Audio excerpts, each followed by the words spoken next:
हाँ, तो अपनी टैगलाइन क्या है एनएससी की? होना है अच्छे से पास, तो आ जाइए एनएससी के पास। लेना है, अगर स्कोर करना है 90%, तो एक ही है आपका मुकाम, वो है नीलेश सर एकेडमी। यहीं आपको मिलेगा 90 अबव स्कोर करने का तरीका। और वो तरीका क्या है, ये बार बार बताने की जरूरत नहीं है, आप लोगों को मैं हर वीडियो में पहले भी बता चुका हूं। तो आइए देखते हैं आज का टॉपिक। लेकिन टॉपिक देखने के पहले हम लोग ये विनती कर लेंगे ना, क्या विनती करेंगे? एनएसए व्लॉग में आपका स्वागत है। नीलेश सर एकेडमी एनएसए आप लोगों का हार्दिक स्वागत करता है। अगर आपने अभी तक हमारे चैनल को सब्सक्राइब नहीं किया है तो चैनल को सब्सक्राइब कीजिए, वीडियो को लाइक कीजिए, शेयर कीजिए, कमेंट कीजिए, और स्पेशली आपको किस टॉपिक पे वीडियो चाहिए वो भी हम तक कमेंट के द्वारा पहुंचाइए। तो आइए आज का हम लोग टॉपिक देखते हैं, क्या है वो है डिबेंचर। डिबेंचर के पहले जो हमने देखा था वो क्या देखा था? इसके पहले वाला कौन सा था? Sources of borrowed capital. Sources, तो सबसे बड़ा जो सोर्स होता है वो होता है डिबेंचर। अब ये डिबेंचर क्या होता है? डिबेंचर उसमें जो है ना, डेबर जो है वो शब्द है लैटिन वर्ड, वो शब्द है लैटिन वर्ड, और डेबर का मीनिंग होता है हासिल करना, आउंड आउंड। तो डिबेंचर यानी कि हासिल करने वाले, ठीक है। अच्छा, डिबेंचर बोले तो एक तरीके का लोन है जो कंपनी लेती है। अब वो किससे लेती है डिबेंचर? आम जनता से। कौन से रूप में लेंगी? इन्वेस्टमेंट के रूप में लेगी, लेकिन गारंटी ये रहेगी कि भैया जो लोन मैंने ली हूं डिबेंचर के रूप में एज ए कंपनी, वो मैं सूद समेत वापस करूंगी। कंपनी का यही टैगलाइन होती है कि डिबेंचर एक ऐसी चीज है जो सिक्योर्ड होती है, चाहे कंपनी डूब रही हो, कुछ भी हो, लेकिन उन्हें सबसे पहले किसका बकाया चुकाना होता है? डिबेंचर्स होल्डर का, ठीक है, ये याद रखना। इसलिए इसमें फीचर्स भी बड़े भर भर के हैं, वो भी हम लोग देखेंगे। डिबेंचर का मीनिंग क्या होता है वो भी देखेंगे, और वैसे तो तुम लोगों को बता ही दिया हूं कि डिबेंचर का मीनिंग क्या होता है। फीचर्स बड़े इंटरेस्टिंग है, इसके टाइप्स बड़े इंटरेस्टिंग है। तो टाइप्स तो हम लोग कर लेंगे, क्योंकि एक दिन में हम लोग एक ही टॉपिक लेते हैं, वो भी छाट छाट कर चुनकर लाते हैं। तो देखते हैं डिबेंचर यानी होता क्या। अ loan borrowed by a company by issuing a debenture certificate under its common seal। Debenture एक ऐसा लोन होता है जो कंपनी उधारी लेती है आम जनता से, और आम जनता को एक डिबेंचर का सर्टिफिकेट देती है जिसके ऊपर उसकी सील होती है, जिसमें लिखा होता है फलाने फलाने तारीख को मैंने इतना इतना फलाना फलाना पैसा लिया हूं, और इसका इंटरेस्ट मैं फलाना फलाने तरीके से चुकाऊंगा, इतने इतने दिन में चुकाऊंगा। ये उनके पास से एक एग्रीमेंट की तरह होता है, जो कि सर्टिफिकेट होता है आम जनता के पास। तो वो सर्टिफिकेट से हम लोग अपना रीपेमेंट ले सकते हैं, डिबेंचर को वापस ले सकते हैं। तो उसी के फीचर्स है, किस तरीके से क्या होता है डिबेंचर में, क्या क्या खासियत है, और हम लोग डिबेंचर की तरफ क्यों जाना चाहिए और किसने जाना चाहिए। तो ये हम लोग देखते हैं कि फीचर्स के थ्रू क्या होता है। डिबेंचर का मीनिंग समझ में आया? डिबेंचर एक प्रकार का लोन होता है जो कंपनी लेती है, लेकिन किससे लेती है? आम जनता से, ठीक है। तो फीचर देखते हैं, इसके फीचर्स क्या है। पहले तो प्रॉमिस। डिबेंचर का सबसे बड़ा जो टैगलाइन है वो है प्रॉमिस, वादा करना, है ना। करते ना अपन लोग वादा? क्या वादा करते? अपन वादा करते जानू मैं तेरा ही बन के रहूंगा, करते ना, है ना। लेकिन वादा तोड़ देते, है ना। तो यहां वादा नहीं टूटता है, यहां प्रॉमिस, क्योंकि लिखित तौर पे होता है, जिसको हम लोग सर्टिफिकेट का नाम देते हैं।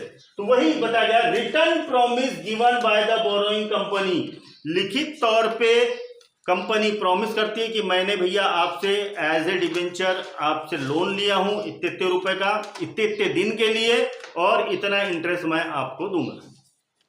ये लिखित तौर पे एक सर्टिफिकेट होता है जो कंपनी लिख कर देती है आम जनता को जिसने इन्वेस्ट किया है एज ए डिबेंचर। समझ में आया? यह है प्रॉमिस। दूसरा है फेस वैल्यू।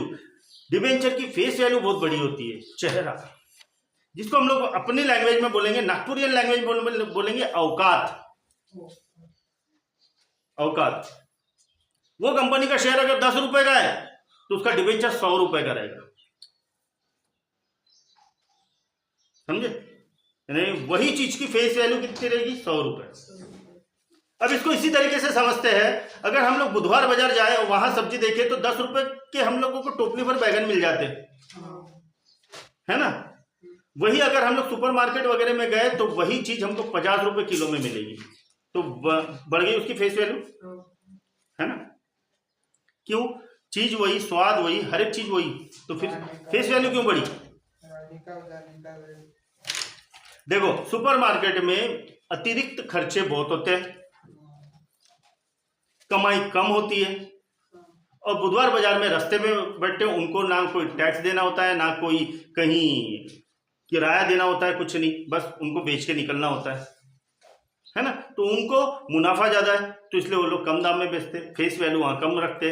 लेकिन सुपरमार्केट में सीधी सी बात है, अगर सुपरमार्केट में अगर फेस वैल्यू अगर कम रहेंगी तो लेंगे ही नहीं लोग। मैं तो सिर्फ एक सब्जी की बात कर रहा हूँ, आप बाकी चीजें देख लो, बहुत सारी चीजें ऐसी है कि सस्ती रही ना, हम लोग देखते तक की नहीं उसके, अरे यार ये तो सस्ती है यार, ऐसी ऐसी चूंगी है ना, तो हम लोग लेते भी नहीं वो चीज। जैसे देखो मोबाइल खरीदते वक्त हम लोग, अब बहुत सारी कंपनी है, आईटेल, अल्काटेल, बहुत सारी कंपनी है, कभी जाते हो वो साइड में नहीं। रेडमी, रियलमी, पोको, ये इस तरीके के हम लोग जो जानी मानी कंपनियां हैं बस उसी से खरीदते हैं, क्योंकि उनकी फेस वैल्यू है। तो इसीलिए याद रखना कि डिबेंचर की फेस वैल्यू होती है, और फेस वैल्यू हमेशा 100 और 100 के मल्टीपल्स होगी, या तो 100 होगी, 200 होगी, 300 होगी, यानी कि 100 के मल्टीपल्स होगी। ऐसा भी नहीं कि 110 होगी, 120 होगी, ऐसा भी नहीं, 100 या तो 100 के मल्टीपल। ये डिबेंचर है, ये डिबेंचर की वैल्यू या तो 100 हो सकती है, या तो 200 हो सकती है, तो 300 हो सकती है, तो 400 हो सकती है, लेकिन 150 नहीं होगी, 120 नहीं होगी, 130 नहीं होगी। ये है फेस वैल्यू। अच्छा, ये फेस वैल्यू ऐसा क्यों रखा जाता है भैया, इन्वेस्टमेंट ज्यादा है ना, क्योंकि वो तो लोन है ना, वो तो लोन है, इसलिए मैं भैया जो फेस वैल्यू रखूंगा, जो लोन लेने वाले, जो बेचने वाली जो चीज है, गिरवी रखने वाली चीज है, वो तो महंगे में ही रखूंगा ना, है ना, तभी तो भैया मेरा फायदा होगा। नहीं तो 10 रुपए का अगर डिबेंचर रखूंगा, कोई बोलेगा हाँ एक काम का 100 डिबेंचर दे दे मेरे को, कितना हुआ 1000 रुपए। 1000 रुपए के लिए मैं क्या लिखित तौर पे 100 रुपए का तो मेरा स्टैंप पेपर ही हो जाएगा, सर्टिफिकेट ही हो जाएगा, क्या भाव में पूरा है मेरे को। तो इसीलिए अगर वो मैं 100 रुपए का रखूँ तो सीधी सी बात है 10,000 रुपए हो जाएंगे मेरे, है ना, अगर कोई अगर 100 शेयर लेता भी है तो इसीलिए फेस वैल्यू हमेशा डिबेंचर की ज्यादा होती है, 100 या तो मल्टीपल ऑफ 100 में होती है, ये याद रखना। उसके बाद में time of repayment, time of repayment certificate पे लिखा होता है कि हम आपका रिपेमेंट ये तारीख को करेंगे। इसमें भी 2 ऑप्शन है भैया, मान के चलो कि मैंने 10,000 रुपए के डिबेंचर लिया हूं, ठीक है, अब उसमें 2 टाइम हो सकता है, या तो एक ही टाइम हो सकता है। 2 टाइम का भी बता देता हूं, सिंगल टाइम का भी बताता हूं। सिंगल टाइम यानी भैया 10,000 रुपए 1 साल के बाद आपको 11,000 रुपए मिलेंगे, ये तारीख को बढ़ के मिलेंगे, यानी इंटरेस्ट के साथ, है ना, मैंने एक ही चीज एक ही डेट दे दिया हूं। दूसरा यह है कि भैया 10,000 आपने लगाया हो, इसके ऊपर इंटरेस्ट इतना बनता है, पहले फलानी डेट को मैं आपका कैपिटल वापस करूंगा, 10,000 रुपए वापस करूंगा, और जो इंटरेस्ट है वो मैं फलानी दूसरी तारीख को वापस करूंगा। तो ऐसा भी हो सकता है, 2 डेट हो सकती है उसमें, कि जो हमने लागत लगाई है वो लागत की डेट, और उसके ऊपर मिलने वाला सूद जो है उसकी डेट अलग अलग हो सकती है। तो इस तरीके से 2 चीज हो सकती है, लेकिन डूबेगा नहीं, ये गारंटी एश्योरिटी कंपनी देती है, प्रॉमिस करती है, ठीक है। भले ही डेट चेंज हो सकती है, लेकिन आप लोगों का पैसा डूबेगा नहीं। इसलिए बॉन्ड एंड डिबेंचर ये सबसे भरोसेमंद हथियार होते हैं कोई भी निवेशक के। अब इसमें किसने करना चाहिए, क्या करना चाहिए, ये मैं कब बताऊंगा, जब ये पूरे फीचर्स खत्म हो जाएंगे तब मैं बताऊंगा कि किसने करना चाहिए और किसने नहीं। उसके बाद में आते हैं priority of repayment. Priority of repayment मैंने पहले भी बोला, अगर कंपनी डूबते रही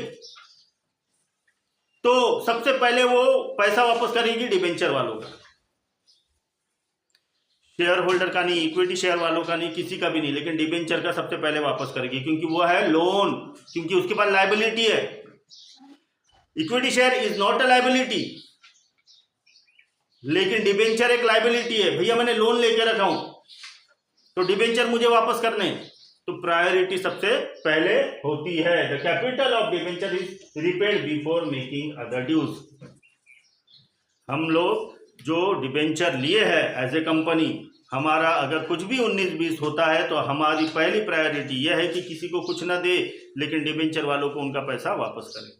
हाँ, अगर मैंने उनको इंटरेस्ट बोला हूँ कि 10,000 के ऊपर 12,000 मिलेगा, लेकिन 12,000 देने की औकात नहीं है, लेकिन उन्होंने 10,000 लगाया तो वो 10,000 पूरे के पूरे वापस करूंगा, इतना तो भी मुझे करना ही होगा और इसकी गारंटी मैं देता हूँ। ये होता है डिबेंचर। समझ में आया? चलो आगे बढ़ते हैं। Assurance of repayment, it is long term debt which carry assure of repayment. ये लंबे समय के लिए डिबेंचर लिया जाता है कंपनी द्वारा। 5 साल, 10 साल, 15 साल ऐसे डिबेंचर्स लिए जाते हैं। ठीक है, अब लॉन्ग टर्म के लिए है तो सीधी सी बात है कि इसमें कंपनी ये एश्योरेंस देती है कि भैया हम आपको आपका पैसा जरूर वापस करेंगे। समझ में आया? इसलिए इसमें एश्योरिटी 100% होती है, क्योंकि ये लॉन्ग टर्म का डेप्थ होता है।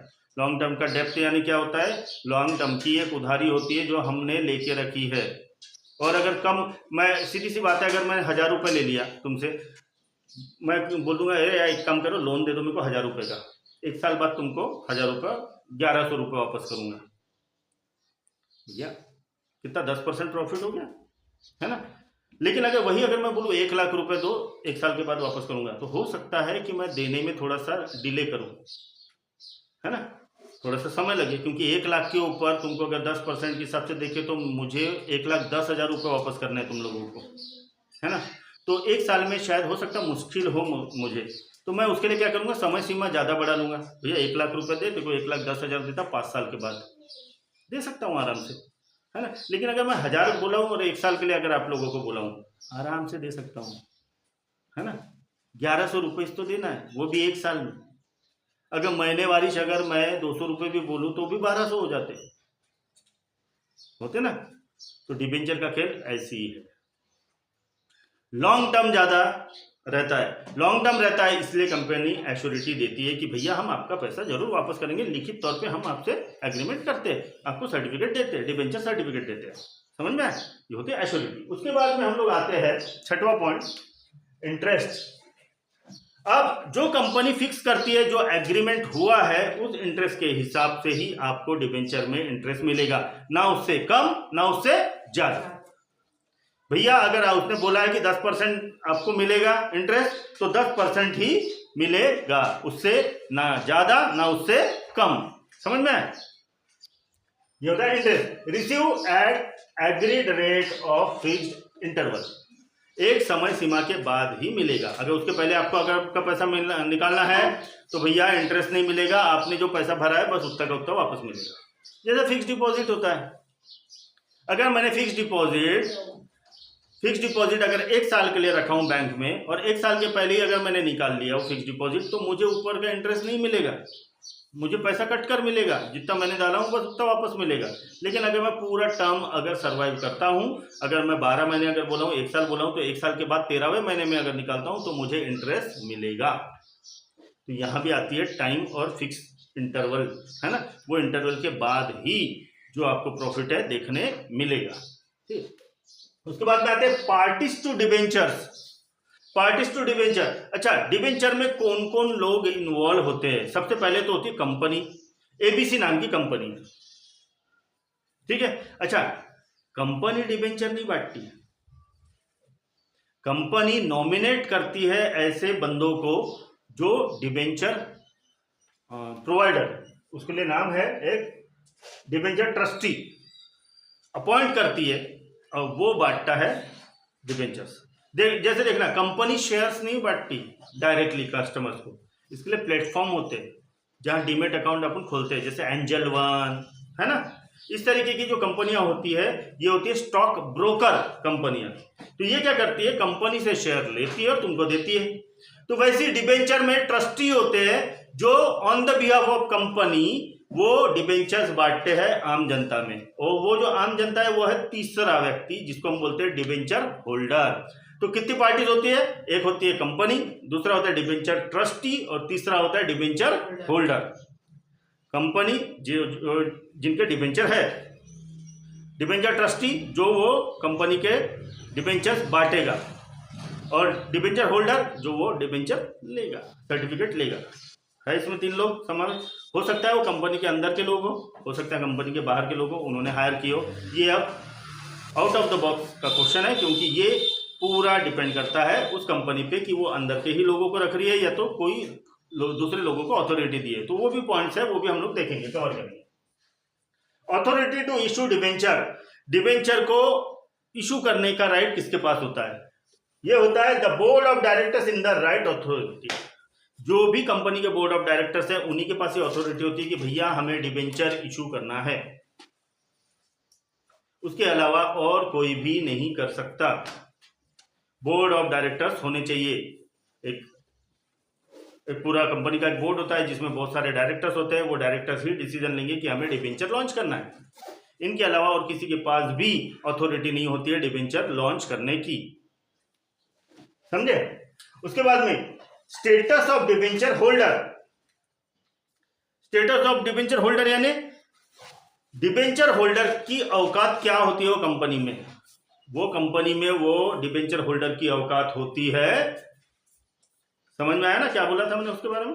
हाँ, डिबेंचर होल्डर की औकात होती है, वो होता है देनदार। देनदार, उसको हम साहूकार बोल सकते हैं, क्योंकि वो अकाउंट की लैंग्वेज में उसे हम लोग बोलते हैं क्रेडिटर। क्रेडिटर, उसको हम बोलेंगे creditor. Provide loan to company called creditor, वो उस कंपनी के लिए साहूकार अथवा देनदार होता है, उसी को हम लोग अकाउंट की लैंग्वेज में बोलेंगे क्रेडिटर। वो क्योंकि क्या कर रहा है? लोन दे रहा है कंपनी को। समझ में आ गया कि एक डिबेंचर होल्डर की औकात क्या होती है कंपनी में? वो होता है भैया माई बाप। कंपनी का वो होता है माई बाप। देखो तुम लोगों ने मूवीज और इसमें देखेंगे कि हाँ कोई कंपनी के इन्वेस्टर है, इन्वेस्टर यही होता है, इन्वेस्टर यानी यही लोग होते हैं। इनके बिना कुछ नहीं होता। हाँ, इनके बिना कुछ नहीं होता। अब आते हैं हम लोग नो वोटिंग राइट्स। अब हमने देखे थे इक्विटी शेयर वगैरह में वोटिंग राइट्स होते थे, है ना? भैया ये मेरे लिए अच्छा नहीं है, मैं यहाँ थम डाउन करता हूँ, देखे थे ना वीडियोस में? इसमें कोई वोटिंग राइट नहीं होता। तूने पैसे दे दिया ना, फलाने तारीख को इतने रुपए लेके जाना, चल निकल, सर्टिफिकेट है ना तेरे पास, लिख के दिया हूं ना। हाँ, मैं अब ये पैसों को आग लगाऊं, कुछ भी करूं, तेरे कोई लुकआउट नहीं, तेरे को ये फलाने तारीख को तेरा पैसा वापस मिल जाएगा। हाँ भैया मेरे को मेरे पैसे से मतलब, तू आग लगा कंपनी को, कुछ भी कर, लेकिन मुझे मेरा पैसा वापस देना। एक समय सीमा जो तूने लिख के दिया है वो समय सीमा के बाद, समझ गया? देना ही है, प्रॉमिस है। ये देखो प्रॉमिस, पहला ही पॉइंट है प्रॉमिस। हाँ, लिखित तौर पे है, लिखित तौर पे, नहीं तो गवर्नमेंट हगा के देगी उनसे पैसा, गवर्नमेंट की फिर जिम्मेदारी बन जाती है, क्योंकि वो भी है ना, गवर्नमेंट का भी है इसमें। देखो ना आगे देखना क्या होता है, समझ में आया है ना? तो वोटिंग के राइट्स नहीं होते हैं। उसके बाद में सिक्योरिटी बाय फिक्स्ड और floating charges on the property of company.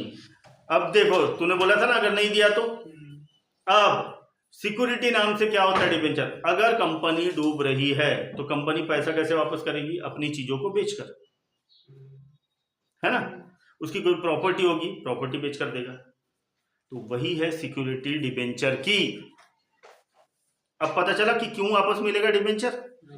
भैया नहीं है पैसा देने के लिए, कोई बात नहीं, देखो इसके लिए सबसे बड़ा एग्जांपल है, देखो अपने इधर अभी होगा, हुआ नहीं है, हो सकता है कि वो स्थिति भी संभाल ले, लेकिन नागपुर का भी सबसे बड़ा जो हो रहा है स्कैम, वो है अभी निर्मल उज्ज्वल बैंक का।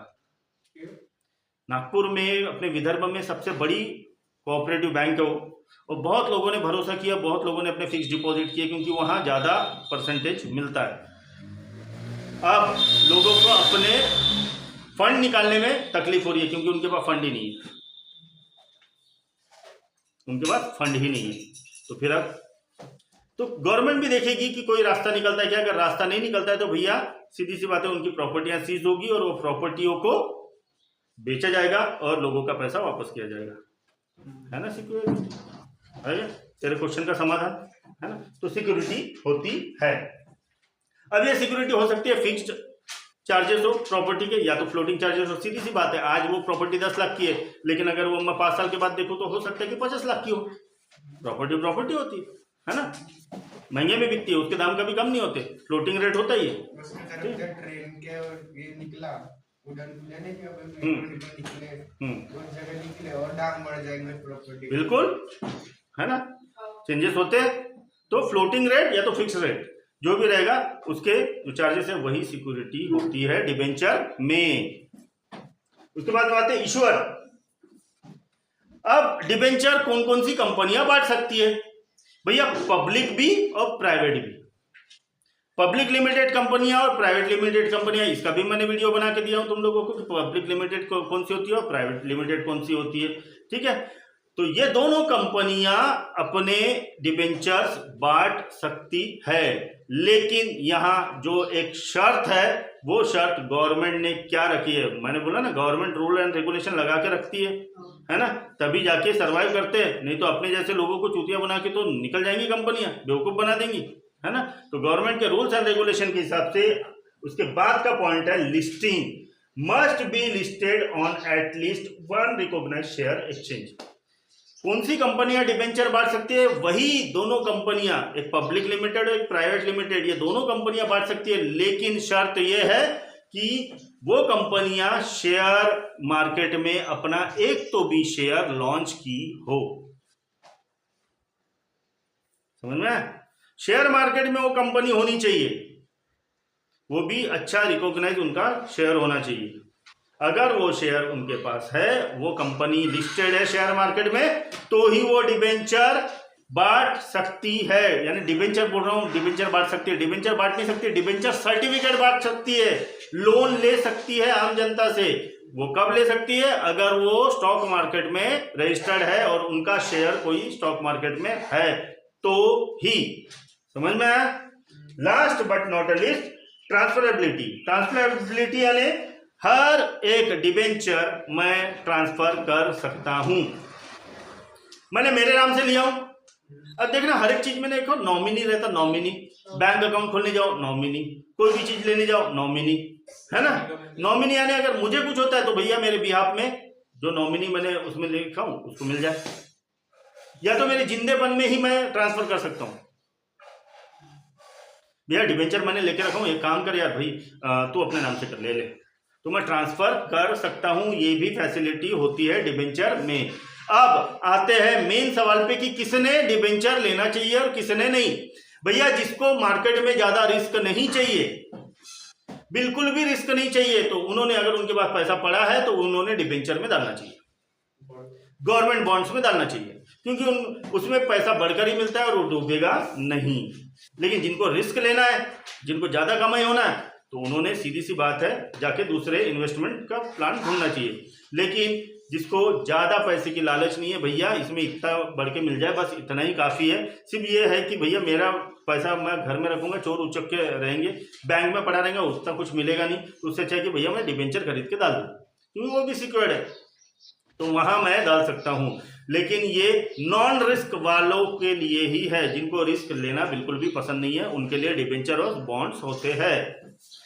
डिबेंचर्स और बॉन्ड उनके लिए नहीं होते जिनको ज़्यादा एक्स्ट्रा के एम्बिशंस है, उनके मोटिव अलग है, उनके गोल्स अलग है, और उनको रिस्क लेने में, चैलेंज लेने में बड़ा मज़ा आता है, तो उन लोगों के लिए डिबेंचर्स और बॉन्ड नहीं होते हैं, क्योंकि इसमें रेट ऑफ इंटरेस्ट बड़ा कम होता है, बढ़कर बहुत कम मिलता है, और ये लॉन्ग टर्म के लिए होता है, तो उतने दिनों के लिए वो पैसा वहाँ जमा हो जाता है।